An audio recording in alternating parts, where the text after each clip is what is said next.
रवींद्रजी, आता आपण बघितलं पालकमंत्री जे आहेत अजित पवार यांनी सांगितलं या सगळ्या प्रकरणामध्ये जर मी दोषी आढळलो तर माझ्यावरती सुद्धा तुम्ही कारवाई करा। नार्को टेस्ट करायला सुद्धा ते तयार असलेले दिसतात आता याच्यामध्ये प्रामुख्याने ज्या डीनला निलंबित केलं त्याच पोलीस आयुक्तांना निलंबित केलं पाहिजे आणि त्या दारू महसूल विभागाचे ते राजपूत करोडो रुपयाचा याच्यामध्ये त्यांचा घेताना आम्ही त्यांचा पाडा वाचलेला आहे। या डीन बरोबर ह्या दोघांनाही निलंबित केलं पाहिजे आणि यांची चौकशी केली पाहिजे। खऱ्या अर्थानं पुणेकरांना न्याय मिळेल असं मला वाटतंय।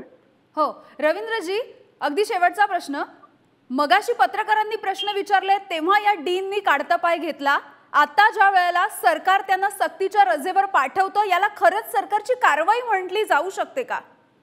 हे दाखवण्यासाठी कारवाई आहे। खऱ्या अर्थानं ज्या पोलिसांना निलंबित केलं त्यांच्यावर फौजदारी गुन्हा दाखल केला पाहिजे, त्यांना जेलला पाठवलं पाहिजे, खंडणीचा गुन्हा दाखल केला पाहिजे। ज्या राजपूतांनी या सगळ्या पब संस्कृतीला पाठिंबा दिलाय, करोडो रुपये घेतलेत, चुकीच्या परवानग्या दिल्या, त्याची चौकशी होऊन त्यांनाही जेलला पाठवलं पाहिजे। आणि जे पोलीस आयुक्त या सगळ्या प्रकरणामध्ये कुचकामी ठरले त्यांचा पोलीस खात्यावर अंकुश नाहीये, त्यांनाही सक्तीच्या रजेने निलंबित केलं पाहिजे। अगदी खूप खूप धन्यवाद रवींद्रजी, तुम्ही सविस्तरपणे बातचीत केलीत यासाठी। तर ही एक मोठी कारवाई आपण बघतोय। पुणे अपघाताच्या प्रकरणी राज्य सरकारने ही कारवाई केली आहे। ससून रुग्णालयाचे डीन त्यांना सक्तीच्या रजेवर पाठवण्यात आले। पंकज दळवी याविषयीचे अधिकचे अपडेट्स देतील। पंकज,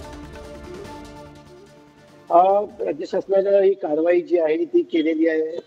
गेल्या काही दिवसांपासून पुणे अपघातावरती अनेक आरोप प्रत्यारोप होत आहेत, मात्र त्यातली सगळ्यात मोठी कारवाई जी आहे ती म्हणावी लागेल काळे जे ससून रुग्णालयाचे अधिष्ठाता डीन आहेत त्यांना त्याची जी आहे त्यांना सक्तीच्या रजेवर पाठवलेलं आहे। जे 2 डॉक्टर याच्यामध्ये इन्व्हॉल्ड होते त्यांची बदली जी आहे, त्यांचं निलंबन जे आहे ते केलेलं आहे। पण काही वेळापूर्वी आपण बघितलं काळे यांनी पत्रकार परिषद घेतली होती आणि त्याच्यानंतर आता त्यांच्यावरती थेट निलंबनाची कारवाई करण्यात आलेली आहे। त्यांच्यावरती त्यांच्या सक्तीच्या रजेवरती त्यांना पाठवण्यात आलेलं आहे। माफ करा, काही वेळापूर्वी पल्लवी सापळे, डॉक्टर पल्लवी सापळे यांनी हसन मुश्रीफ वैद्यकीय शिक्षण मंत्री हसन मुश्रीफ यांची भेट घेतली होती आणि त्याच्यानंतर आता त्यांनी अहवाल सुद्धा त्यांना हसन मुश्रीफांना देण्याचं कळतं आणि त्याच्यानंतर ही कारवाई करण्यात आली आहे। निश्चितच ही मोठी कारवाई म्हणावी लागेल, कारण या संपूर्ण रुग्णालयाचा जो प्रमुख असतो त्यांनाच सक्तीच्या रजेवरती पाठवलेलं आहे।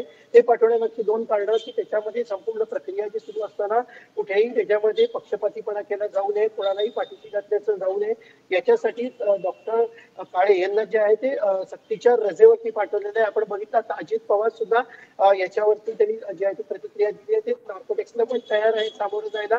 एकंदरीत पुढे घटना अपघात आणि त्याच्यानंतर आता राजकीय जे वातावरण आहे ते त्याच्यामध्ये तापायला सुरुवात झालेली आहे। आरोप प्रत्यारोप करतायत। रवींद्र धंगेकर यांनी प्रचंड आक्रमक भूमिका काँग्रेसचे आमदार त्यांनी घेतली आणि त्याच्यावर निलंबनाची कारवाई करण्यात आली आहे। माध्यमांनी केलेला सततचा पाठपुरावा, त्याच्यानंतर रवींद्र धंगेकरांनी घेतलेली भूमिका, या सगळ्या गोष्टींमुळे जे आहे ते ही कारवाई करावी लागली असं आपल्याला म्हणावं लागेल। अगदी धन्यवाद पंकज या सगळ्या माहितीसाठी।